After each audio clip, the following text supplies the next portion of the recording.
Magandang araw muli sa lahat ng tagapakinig dito sa Tamokski TV. Ang kwento natin ngayon ay tungkol sa magkakapatid na lalaki na pinauwi ng kanilang matandang lola para sa mahalagang family reunion. Ngunit ang simpleng biyahe nilang sakay ng tricycle ay magdudulot ng mga pangyayaring hindi nila inaasahang mangyayari. Pero bago tayo magpatuloy sa kwento, ay maaari po ba akong makahingi ng isang subscribe at like sa kwentong ito? At sinisigurado ko po na darating sa inyo ang napakalaking blessings. Kaya hindi na po natin patatagalin ang ating kwento at simulan na po natin. Sa bayan ng San Isidro, lalawigan ng Bulacan. May tatlong magkakapatid na kilala sa kanilang lugar bilang mga masipag at mapagmahal na anak ng kanilang mga magulang. Sina Miguel, si Diego, at ang bunso nilang si Jomar. Ang tatlo ay nasa kanilang mga kabataan pa lamang, ngunit may malalim na pagmamahal sa isa't isa at sa kanilang buong pamilya. Isang umaga, tumawag ang kanilang lola Carmen mula sa kanilang probinsya sa Ilocos Norte para ipahayag na kailangan nilang umuwi agad dahil sa mahalagang family reunion na idarao sa susunod na 3 araw. Sabi ng lola, sila lang ang mga miyembro ng pamilya na nasa Luzon na hindi pa nakakapag-confirm ng pagdating. Kaya kailangan nilang umuwi kaagad para hindi sila mapag-iwanan sa mahalagang okasyon na pagdiriwang ng ika-75 taong kaarawan ng kanilang lolo at ang pagtitipon ng lahat ng mga kamag-anak mula sa iba't ibang sulok ng bansa at maging ng ibang bansa. Kung ganun, kailangan na nating maganda ngayon mismo. Hindi natin pwedeng palampasin ito, mga kapatid. Alam natin kung gaano kahalaga sa lola at lolo na makita tayong lahat na magkakasama. Tama ka dyan, Kuya Miguel. Pero paano tayo makakapunta ng Ilocos Norte mula rito? Wala naman tayong sariling sasakyan. At kung sasakay tayo ng bus, baka matagalan pa tayo at baka hindi pa tayo makaabot sa oras ng pagtitipon. Baka pwede tayong magtanong ng tricycle na pwede tayong ihatid hanggang sa terminal ng bus o kaya ay diretso na sa probinsya. Alam ko namang may ilang tricycle driver dito na handang magbiyahe ng mahabang distansya basta't magandang bayad. Sinabi naman ng mga kapatid na baka iyon na nga ang pinakamagandang paraan para makapunta sila ng mabilis at maayos. Kaya agad silang pumunta sa labas ng kanilang tahanan para humanap ng tricycle na pwede silang isakay. Hindi naman sila nagtagal ng hinihintay dahil may isang matandang tricycle driver na nag-alok sa kanila ng pagkakataong ihatid sila hanggang sa kanilang destinasyon. Ang pangalan ng driver ay si Mang Roberto, isang matandang lalaki na kilala sa kanilang lugar bilang isang mapagkakatiwalaan at maaasahan na tao. Agad namang sumang-ayon ang tatlong magkakapatid at nagpasya silang umalis kaagad para hindi na sila mahuli pa sa oras. Handa na akong ihatid kayo, mga bata, pero baka matagalan tayo sa daan dahil maraming daan na hindi pa maayos ang kalsada at baka may mga trapiko pa tayong mararanasan. Baka kailangan natin maglaan ng maraming oras para makarating tayo ng ligtas at maayos, sabi ni Mang Roberto. Hindi po problema yun, Mang Roberto. Basta't makarating lang po tayo ng ligtas at maayos, okay na po kami. Magkano na po ba ang babayaran namin sa inyo para sa buong biyahe? Tanong ni Miguel. 1,000 piso na lang, mga bata. Para na rin yun sa gasolina at sa oras na kakailanganin natin para makarating roon. Agad namang binayaran ng tatlong magkakapatid si Mang Roberto at agad silang sumakay sa tricycle. Simula pa lamang ng kanilang biyahe ay naramdaman na nila ang kaba at excitement dahil matagal na rin nilang hindi nakikita ang kanilang mga kamag-anak sa probinsya. Habang sila ay naglalakbay, napansin nila na unti-unting nagbabago ang tanawin mula sa mga tahimik na kalsada ng kanilang bayan, patungo sa mga daang puno ng mga punong kahoy at mga bukid na puno ng mga tanim na palay at ibang mga pananim. Habang sila ay nagkukwentuhan tungkol sa mga plano nila kapag nakarating na sila sa probinsya, biglang tumigil ang tricycle sa gitna ng daan. Nagulat ang tatlong magkakapatid at pati na rin si Mang Roberto dahil hindi nila alam kung ano ang dahilan ng biglaang pagginto ng sasakyan. Bakit po uminto tayo, Mang Roberto? May problema po ba sa tricycle? Hindi ko pa alam, mga bata. Parang biglang nawala ng lakas ng makina. Hawakan ko lang muna ito para makita kung ano ang problema. Habang si Mang Roberto ay sinusuri ang makina ng tricycle, biglang umulan ng malakas. Nagulat ang lahat dahil hindi naman sila nakakita ng anumang palatandaan ng bagyo o ulan kanina. Kaya agad silang nagtulungan para humanap ng matitirahan na pwede silang makapagpahinga at makapagligtas mula sa malakas na ulan. Sa kasamaang palad, wala silang makitang bahay o instruktura na pwede silang mapagtaguan maliban sa isang lumang simbahan na nasa tabi ng daan. Agad silang pumunta sa simbahan at pumasok para makapagpahinga at makapagligtas mula sa ulan. Ngunit nang pumasok sila sa loob ng simbahan, napansin nila na kakaiba ang kapaligiran at parang may kakaibang presensya na naramdaman nila sa loob ng lugar. Kuya, parang kakaiba naman ang simbahang ito. Hindi ko pa ito nakikita dati at parang hindi naman ito mukhang karaniwang simbahan. Tama ka dyan, bunso. Pero wala naman tayong ibang mapupuntahan ngayon dahil malakas pa rin ang ulan at si Mang Roberto ay sinusubukan pa rin ayusin ang tricycle. Basta't manatili tayong magkasama at mag-ingat, siguradong makakaligtas tayo dito. Habang sila ay nakaupo sa loob ng simbahan at naghihintay na tumigil ang ulan, biglang may narinig silang boses na nagsasalita mula sa gitna ng simbahan. Nagulat ang lahat dahil wala naman silang nakikitang ibang tao sa loob ng lugar, maliban sa kanilang apat. Ang boses ay mahinahon, ngunit may lakas at parang may mensahe na nais iparating sa kanila. Mga anak, narito kayo para sa isang dahilan. Hindi ito isang aksidente na kayo ay napadpad dito sa simbahang ito. May mahalagang misyon na kailangan niyong gampanan para sa inyong pamilya at para sa buong bayan ng San Isidro. Sino po yan? Saan po kayo naroroon? Bakit niyo kami binibigyan ng ganitong mensahe? Ngunit hindi na sila nakarinig pa ng sagot mula sa boses. Biglang tumigil ang ulan at bumukas ang mga pintuan ng simbahan. Nang sila ay lumabas ng simbahan, napansin nila na ang tricycle ay naayos na at parang bago pa ang itsura nito. Nagulat sila dahil kanina pa sinusubukan ni Mang Roberto na ayusin, ngunit hindi niya maayos. Ngunit ngayon ay mukhang wala na itong anumang problema. Hindi ko alam kung ano ang nangyari, mga bata. Kanina ko pa sinusubukan na ayusin ito, ngunit hindi ko maayos. Pero biglang gumana na naman ito. Parang wala namang nangyari.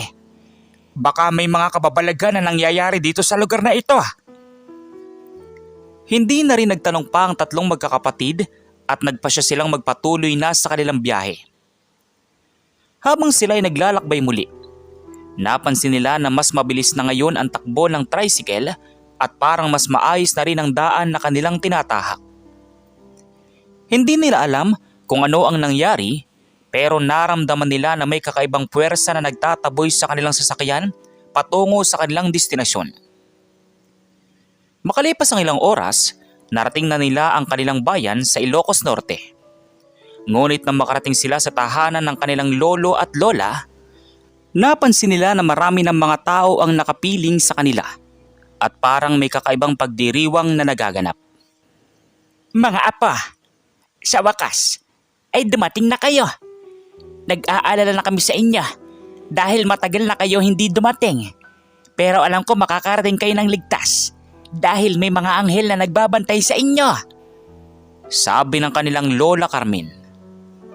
Nagulat ang tatlong magkakapatid sa sinabi ng kanilang lola dahil parang alam ng matanda ang mga pangyayaring nangyari sa kanila habang sila ay naglalakbay.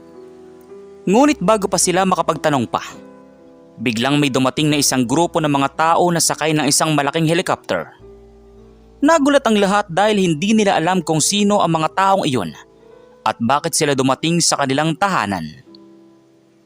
Mga anak, mga apo, ito na ang mga taong nagdala ng mahalagang balita para sa atin. Sila ang mga kinatawan ng gobyerno na nagsasabi na ang ating bayan ay mapapabuti na dahil sa mga proyektong ipapatupad nila dito sa ating lugar. Sabi ni Lolo Juan. Ngunit hindi iyon ang tanging balita na kanilang natanggap.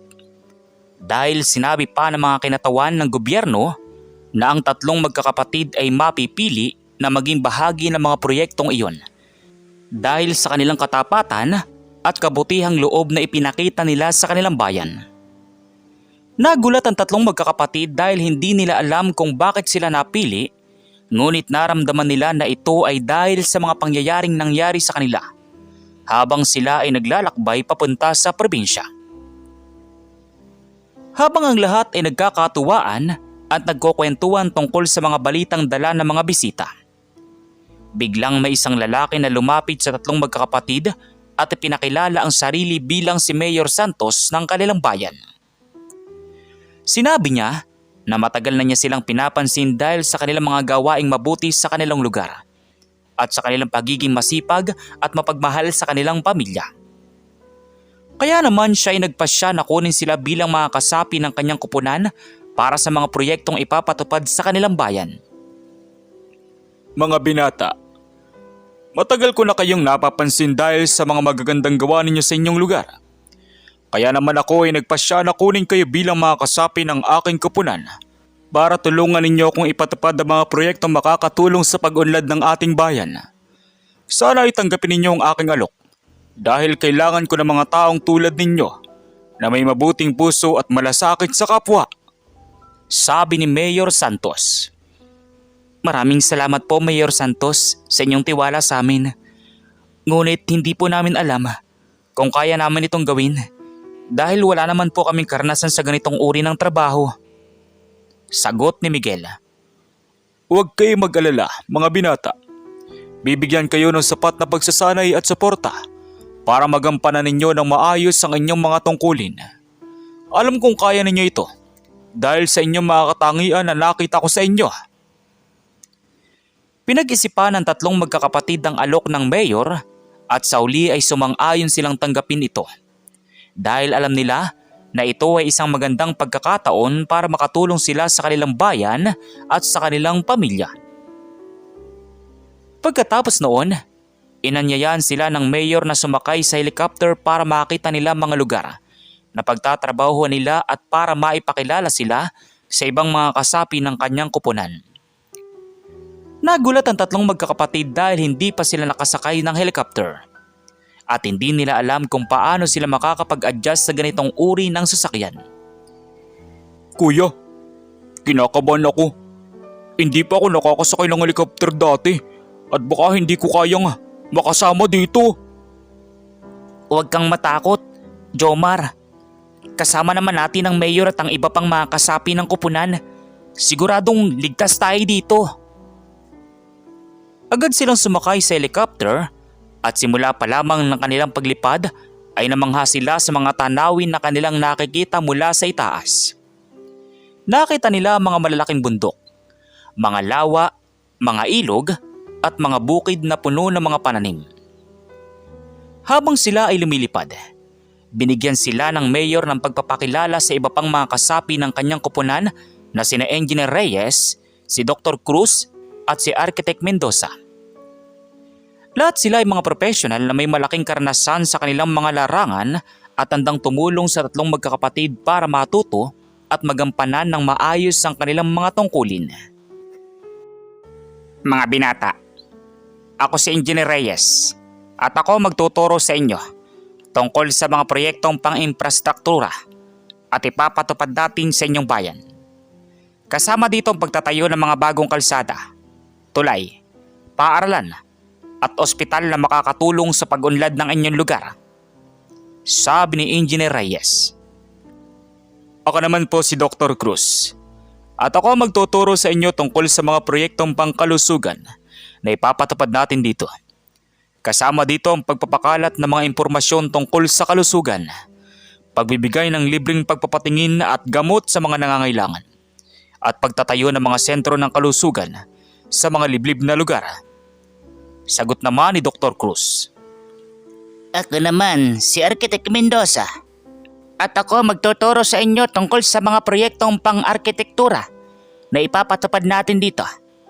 Kasama dito ang pagdidisenyo at pagtatayo ng mga bahay para sa mga mahihirap na pamilya, mga publikong gusali, at mga pasilidad na makakatulong sa kaginawaan ng mga mamamayan. Sabi ni Architect Mendoza. Nalaman ng tatlong magkakapatid na marami silang matututunan mula sa mga professional na ito at naramdaman nila na ito ay isang magandang pagkakataon para mapabuti ang kanilang sarili at ang kanilang bayan.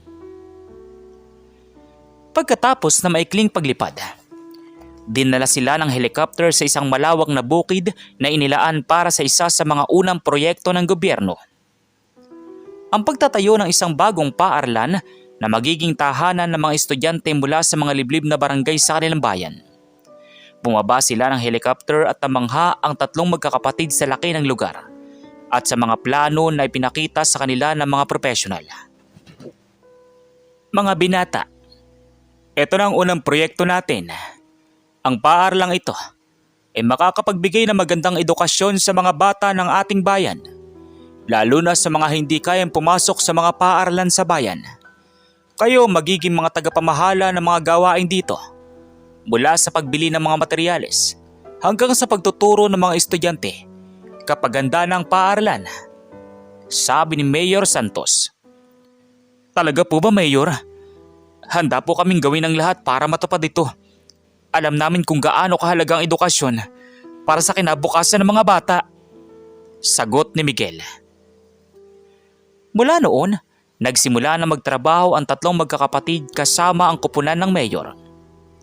Bawat araw ay naglalakbay sila sakay ng helicopter papunta sa iba't ibang lugar para suriin ang mga proyekto at makipag-ugnayan sa mga mamamayan. Sa una ay nahirapan sila dahil bago sa kanila mga gawain at ang paraan ng pamumuhay sa mga lugar na kanilang binibisita.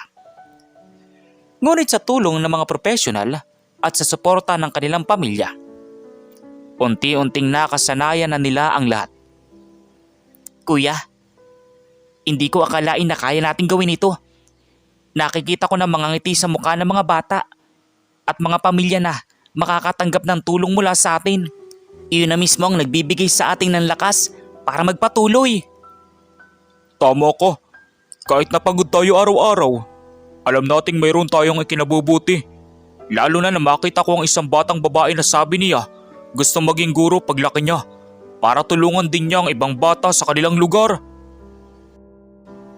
Isang araw, habang sila ay nasa biyahe papunta sa isang liblib na barangay para suriin ang pagtatayo ng isang sentro ng kalusugan, biglang nagkaroon ng problema sa helicopter. Ang piloto ay nag-anunsyo na kailangan nilang mag-emergency landing sa isang malapit na bukid dahil may problema sa makina ng sasakyan. Nagulat ang lahat ngunit nanatiling kalmado dahil alam nilang biyasa ang piloto sa ganitong sitwasyon. Huwag po kayong mag-alala. Mayroon tayong ligtas na lugar para maglanding malapit dito. Kailangan lang nating maging maingat at sumunod sa mga tagubilin ko. Sabi ng piloto. Matagumpay na nakalanding ang helicopter sa isang malawak at patag na bukid. Habang sinusuri ng piloto at ang iba pang tauhan ng problema ng sasakyan, napansin ng tatlong magkakapatid ang isang maliit na nayon na nasa malapit. Nagpasya silang pumunta doon para humingi ng tulong at para malaman din nila kung may mga pangangailangan ang mga naninirahan doon.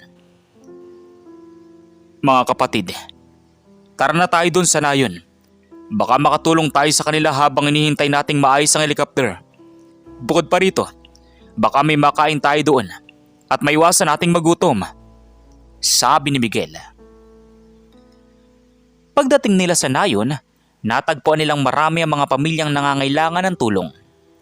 Marami ang mga bata na may sakit, walang sapat na pagkain at walang maayos na tahanan.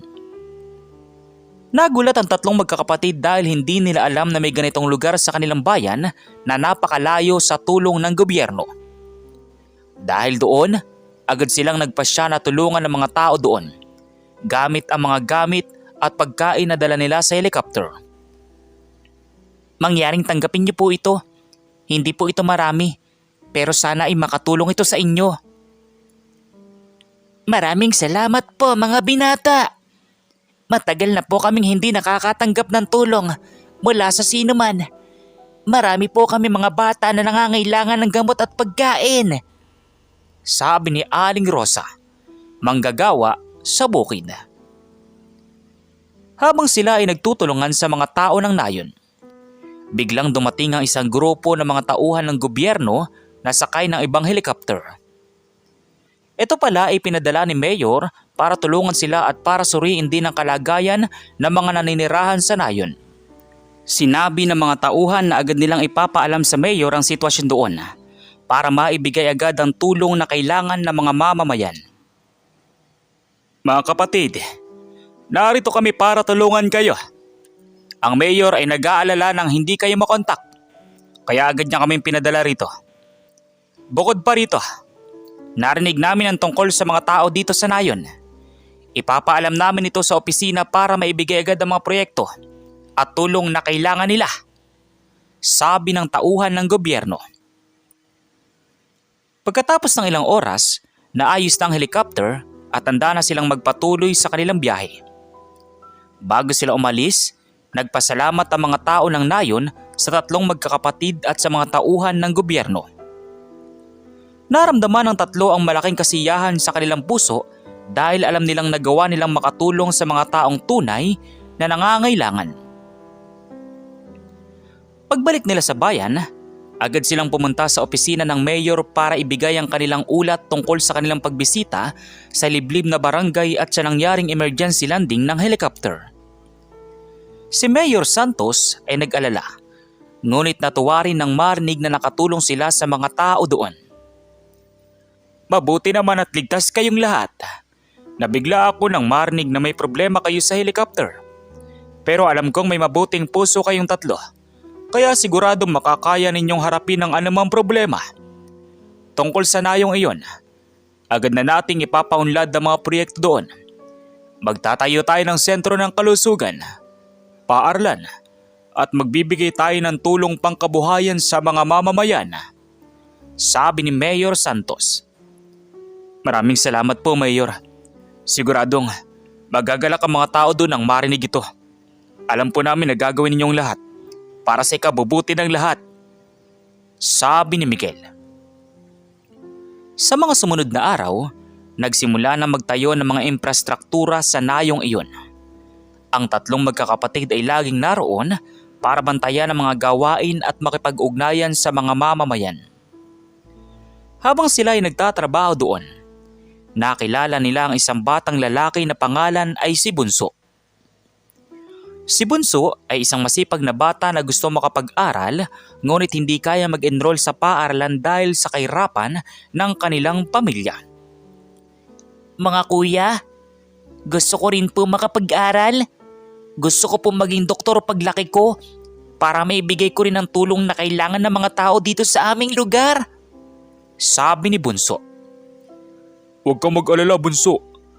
Pagkatapos itong maitayo ang paaralan, ikaw ang isa sa mga unang estudyante makakapag-enroll dito. Bibigyan ka rin namin ng mga gamit pang eskwela at pagkain para hindi ka mahihirapan na. Naiyak si Bunso sa tuwa nang marinig ang sinabi ni Diego. Sinabi niya na gagawin niya ang lahat para makapagtapos ng pag-aaral at makatulong din sa iba. Mula noon, naging kaibigan ng tatlong magkakapatid si Bunso. At lagi sila nagkikita tuwing may oras sila para pumunta sa nayon. Isang linggo, bago ang petsa ng pagdiriwang ng taunang bayanihan sa kanilang lugar, biglang tumawag ang lola ng tatlong magkakapatid para sabihin na may mahalagang bisita na darating sa kanilang tahanan. Sinabi ng lola na ito ay ang kanilang pinsan na si Carlos na nakatira sa ibang bansa at ngayon lang makakauwi matapos ang mahabang panahon. Mga apa, darating na si Carlos bukas ng umaga. Matagal niya tayong hindi nakikita, kaya sigurado magagalak siya nang makita kayong muli. Sabi niya, may dalang mga balita at regalo para sa lahat ng miyembro ng pamilya. Sabi ni Lola Carmen. Talaga po ba, Lola? Magagalak din po kami dahil matagal na rin naming hindi nakikita si Kuya Carlos. Marami na rin po kami mga kwento na gusto naming ibahagi sa kanya tungkol sa mga nangyari sa amin nitong mga nakaraang buwan. Kinabukasan ng umaga, dumating na si Carlos sakay ng isang pribadong sasakyan. Nagkaguluhan ng buong pamilya nang makita siya muli. Si Carlos ay naging matagumpay na negosyante sa ibang bansa at ngayon ay bumalik siya para tulungan ang kanilang pamilya at ang kanilang bayan. Pagkatapos ng pagbati at pagkukwentuhan, inihayag ni Carlo na gusto niyang tumulong sa mga proyekto ng gobyerno sa kanilang bayan sa pamamagitan ng pagbibigay ng pondo at mga materyales na kailangan. Mga kapatid, Narito ako para tulungan kayo at ang buong bayan. Nakita ko kung gaano ninyo pinahalagaan ang inyong trabaho at kung gaano kayo nagmamalasakit sa mga tao. Kaya gusto ko makipagtulungan sa inyo. Bibigyan ko kayo ng pondo para sa mga proyekto at magpapadala ako ng mga materyales mula sa ibang bansa para mapabilis ang pagpapatayo ng mga infrastruktura. Sabi ni Carlos. maraming salamat po Kuya Carlos. Hindi po namin inakala na makakatanggap kami ng ganitong tulong mula sa inyo. Siguradong mapapabilis ng pagpapatayo ng mga paaralan, sentro ng kalusugan at mga bahay para sa mga nangangailangan. Natutuwang sabi naman ni Miguel. Nagtagumpay ang lahat ng mga proyekto dahil sa tulong ni Carlos at ng ibang mga taong handang tumulong. Sa loob ng ilang buwan, nagkaroon na ng mga bagong paaralan, sentro ng kalusugan, kalsada at bahay ang kanilang bayan. Ang mga mamamayan ay lubos na nagagalak dahil sa mga pagbabagong nangyari at sa mga oportunidad na ibinigay sa kanila. Isang taon na ang lumipas mula nang simula ng tatlong magkakapatid ng kanilang trabaho kasama ang koponan ng mayor. Marami ng pagbabago ang nangyari sa kanilang bayan. Mas maraming mga bata ang nakakapag-aral. Mas maraming mga taong nagkakakuha ng tamang panggamot sa kanilang mga sakit. At mas maraming mga pamilya ang nakakakuha ng maayos na tahanan at trabaho. Isang araw, inanyayahan ng tatlong magkapatid na dumalo sa isang espesyal na pagdiriwang sa kabisera ng kanilang lalawigan. Ito ay para parangalan sila at ang iba pang mga tauhan ng gobyerno para sa kanilang mga kontribusyon sa pag-unlad ng mga bayan sa lalawigan. Sumama sila sa pagdiriwang kasama ang kanilang pamilya at mga kaibigan. Ngayong araw, pararangalan natin ang mga taong nagbigay ng malaking kontribusyon sa pag-unlad ng ating lalawigan. Isa na rito ang tatlong magkapatid na sina Miguel, Diego at Jomar. Sila ang patunay ng kabataan na may kakayahang baguhin ang mundo para sa mas mahusay na kinabukasan.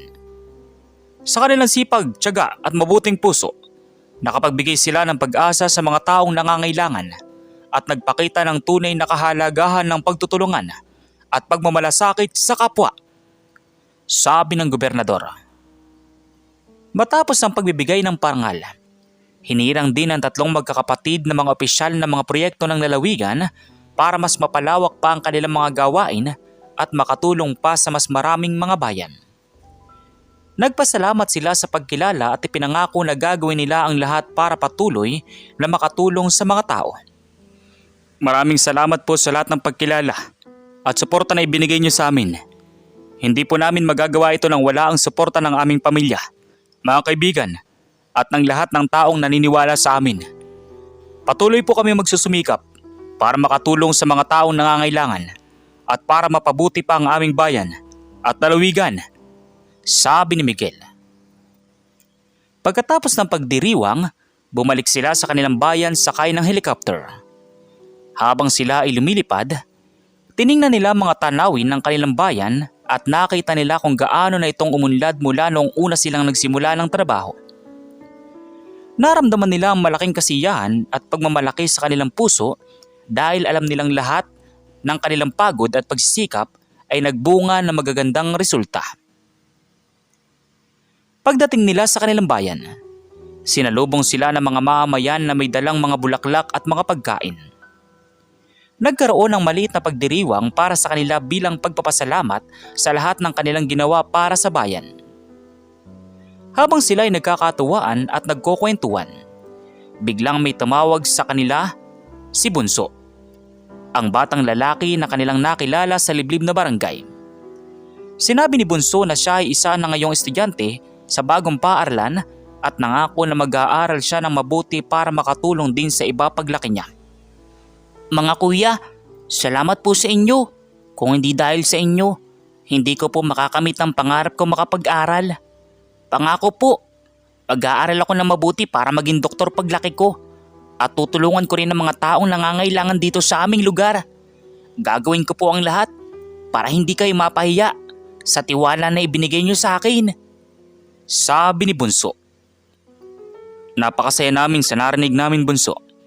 Alam namin na ikaw ay makakapagtapos ng pag-aaral at makakamit mo ang iyong mga pangarap. Kami naman ay laging narito para suportahan ka at tulungan ka sa anumang paraan na kaya namin. Huminto sandali ang lahat at napatingin sa langit nang makita nilang isang maliwanag na bituin na parang mas maliwanag pa kaysa sa karaniwan. Ang mga matatanda ay nagsabi na iyon ay ang mga anghel na nagbabantay sa kanilang bayan at sa tatlong magkakapatid. Patunay na ang kanilang mabubuting gawa ay hindi napapansin ng langit. Mga apa, tandaan nyo na ang kabutihang inyong ibinibigay sa iba ay babalik din sa inyo sa tamang panahon. Hindi nyo kailangang humingi ng kapalit dahil ang saya at kasiyahan na nararamdaman ninyo kapag nakakatulong kayo ay sapat na bilang gantimpala, sabi ni Lolo Juan. Pagkatapos ng pagdiriwang, umuwi ng tatlong magkapatid kasama ang kanilang pamilya. Habang sila'y nakaupo sa sala at nagkukwentuhan tungkol sa mga nangyari nitong mga nakaraang taon, biglang tumunog ang telepono ni Kuya Miguel. Si Mayor Santos ang tumatawag para sabihin na may bagong proyekto silang ipapatupad. Ang pagtatayo ng isang sentro ng pag-aaral para sa mga kabataan na gustong matuto ng mga kasanayan sa pagmimina, pagsasaka at iba pang trabahong makakatulong sa kanilang kabuhayan. Sinabi ng mayor na siya ang pinili para pamunuan ng proyekto dahil sa kanyang mga katangian at karanasan. Miguel, alam kong kaya mong pamunuan ng bagong proyektong ito. Kailangan natin ng mga taong tulad mo na may malasakit sa kapwa at may determinasyon na makatulong sa pag-unlad ng ating bayan. Sana ay tanggapin mo ang tungkulin na ito, sabi ni Mayor Santos sa kabilang linya. Opo, Mayor. Handa po akong gawin ang lahat para na matupad dito. Sasabihin ko na rin po sa mga kapatid ko para sila rin ay makatulong sa proyekto, sagot ni Miguel. Pagkatapos ng tawag, kinuwento ni Miguel sa mga kapatid niya ang balita. Agad silang sumang-ayon at tumulong dahil alam nila na ito ay isa pang magandang pagkakataon para makatulong sa mga kabataan ng kanilang bayan. Nagpasya silang magsimula ng paghahanda sa susunod na araw para mas mapabilis ang pagpapatupad ng proyekto. Kuya, ito na naman tayo para sa bagong hamon. Pero alam natin kaya natin ito dahil mayroon tayong suporta ng isa't isa at ng buong pamilya sa bayan. Tama ka, Kuya Diego. Bawat proyekto ay isang pagkakataon para mapabuti pa ang buhay ng mga tao. Handa akong gawin ang lahat para makatulong sa anumang paraan na kaya ko. Sa mga susunod na araw, nagsimula silang maglakbay muli sakay ng helicopter papunta sa iba't ibang lugar para ikalat ang balita tungkol sa bagong proyekto at makipag-ugnayan sa mga kabataan na gustong sumali. Maraming kabataan ang sumipot at nagpasya na sumali dahil alam nila na ito ay isang magandang pagkakataon para mapabuti ang kanilang kinabukasan. Isang buwan matapos simula ng proyekto, nagkaroon na ng unang batch ng mga estudyante sa sentro ng pag-aaral. Ang tatlong magkakapatid ay laging naroroon para magturo at gabayan ng mga kabataan. Nakita nila kung gaano kasipag at masigasig ang mga estudyante na matuto ng mga bagong kasanayan. Sa bawat araw na lumilipas, naramdaman nila na ang kanilang pagod at pagsisikap ay nagbunga ng magagandang resulta. Maraming kabataan ang natututo at nakakahanap na ng maayos na trabaho para sa kanilang pamilya. Isang umaga, habang sila ay naghahanda para pumunta sa sentro ng pag-aaral, biglang dumating ang isang grupo ng mga reporter mula sa iba't ibang istasyon ng telebisyon at pahayagan. Gusto nilang gawing paksa ang tatlong magkakapatid at ang kanilang mga proyekto para maipakita sa buong bansa kung paano nila napabuti ang buhay ng mga tao sa kanilang bayan. Agad silang sumang-ayon dahil alam nila na ito ay isang magandang pagkakataon para hikayatin ang ibang tao na tumulong din sa mga nangangailangan. Mga kapatid, ano po ang naging inspirasyon ninyo para gawin ang lahat ng ito para sa inyong bayan? Tanong ng reporter. Ang aming pamilya po ang naging pangunahing inspirasyon namin. Lalo ng aming lola at lolo na palaging nagtuturo sa amin ng kahalagahan ng pagtutulungan at pagmamalasakit sa kapwa. Gusto rin po namin na mabigyan ng pag-asa ang mga tao na mayroong pag-asa para sa mas magandang kinabukasan. Basta't magsipag at magtulungan tayo. Sabi ni Miguel. Matapos ang panayam, nagpatuloy sila sa kanilang trabaho. Sa paglipas ng mga taon, lalong lumago ang kanilang mga proyekto at nakatulong sila sa mas maraming mga bayan sa buong lalawigan. Ang tatlong magkakapatid ay naging huwaran ng kabataan sa buong bansa. Patunay na ang kabutihang loob at pagmamalasakit sa kapwa ay maaaring magdala ng malaking pagbabago sa mundo. Sa uli, natutunan ng lahat na hindi kailangan maging mayaman o makapangyarihan para makatulong sa iba. Minsan, sapat na ang isang mabuting puso, sipag at tiyaga para mabago ang buhay ng mga tao at lumikha ng mas magandang kinabukasan para sa lahat. At sa bawat akbang na kanilang tinatahak, alam ng tatlong magkakapatid na may mga anghel na nagbabantay sa kanila at sa kanilang bayan. Patunay na ang kanilang mga gawa ay nararamdaman at pinapahalagahan ng langit. Kayo, ano pong masasabi nyo sa kwento natin ngayon? At kung ano mga aral po ang mga natutunan ninyo? Maaari nyo po bang i-comment doon sa baba doon sa comment section para muli ko pong mabasa. So once again, inuulit ko pong muli. Ako po si Tamoxki TV. Kita-kita po tayong muli sa mga susunod pa nating maraming mga video. Thank you and God bless you all. Peace out.